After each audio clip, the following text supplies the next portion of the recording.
Dia meninggalkan pekerjaannya yang mapan, menggunakan segala uang yang telah dia simpan untuk dia dibawa menjadi misionaris di Afrika.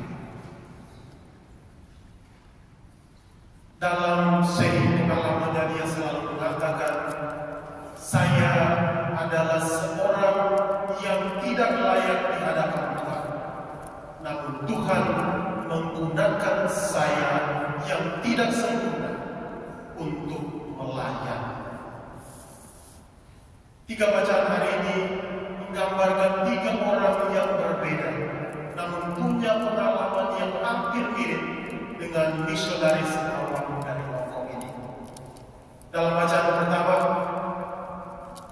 siapa yang disebut? Lupa. Barusan mengenali nama. Yesaya ketika setelah bertemu dengan Tuhan yang adalah kudus, dia merasa bahwa dia adalah seorang yang berdosa. Oleh karena itu dia mengatakan, saya adalah orang yang najis bibirnya, yang tinggal di tengah-tengah bangsa yang najis bibirnya. Tetapi Tuhan melalui serafim mencucikan dia melalui api yang ditaruh di lidahnya. Setelah disucikan, dia merasa bahwa dia telah siap untuk diutus oleh Tuhan. Oleh karena itu, ketika Tuhan bertanya, siapakah yang akan diutus? Nabi Yesaya yang awalnya mengatakan bahwa dia orang yang tidak layak, tetapi pada akhirnya dia menjawab, inilah aku, utuslah aku. Dalam bacaan kedua, kita mendengarkan cerita siapa? Paulus. Kita sendiri tahu Paulus punya masa sejarah, masa yang kelam. Dia menganiaya orang Kristen perdana. Namun dalam bacaan kedua hari ini, dia menggambarkan bagaimana dia juga dipanggil oleh Yesus yang dia aniaya. Dia mengatakan, aku adalah orang yang paling hina di antara para rasul, dan aku tidak layak dipanggil rasul. Tapi apa yang Tuhan lakukan? Tuhan memanggil dia untuk membentuk berbagai komunitas, dan melalui surat-suratnya ia mengingatkan mereka untuk tetap setia dan berkancang di dalam Tuhan yang mereka percayai telah wafat dan bangkit dari antara orang mati. Dalam bacaan Injil hari ini kita mendengarkan bagaimana Allah juga memakai Simon Petrus untuk menjadi alatnya, menjadi penangkap ikan di ladang Tuhan. Kalau kita melihat dalam cerita ini, Yesus pertama memanggil Petrus dengan nama Simon. Namun pada akhir bacaan Injil, dia memanggil Petrus. Dia memanggil dengan satu nama yang lain, dengan mempunyai misi yang baru.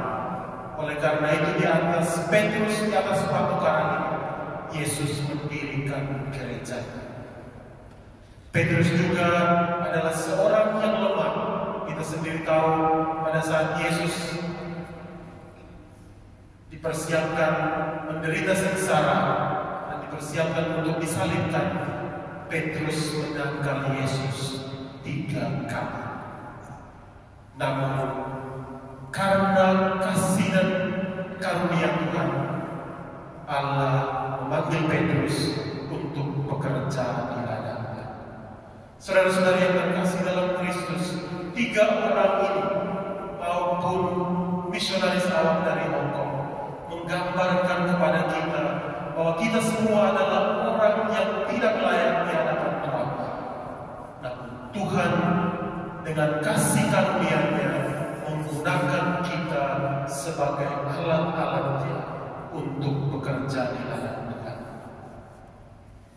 Tuhan tidak memanggil orang yang sempurna, tetapi Tuhan memanggil orang yang tidak sempurna untuk menjadikannya sempurna di dalam kasih-Nya.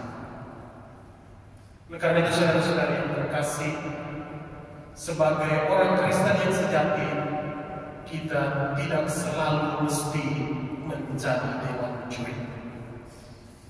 Kita tahu sendiri dewan juri tugasnya apa? Menilai. Datang ke gereja, kita bukan mencari dewan juri untuk sesama kita. Ini tidak layak, sana tidak layak. Kita mesti sadar dan yakin bahwa kita semua adalah tidak sempurna. Yang paling sempurna adalah Allah sendiri.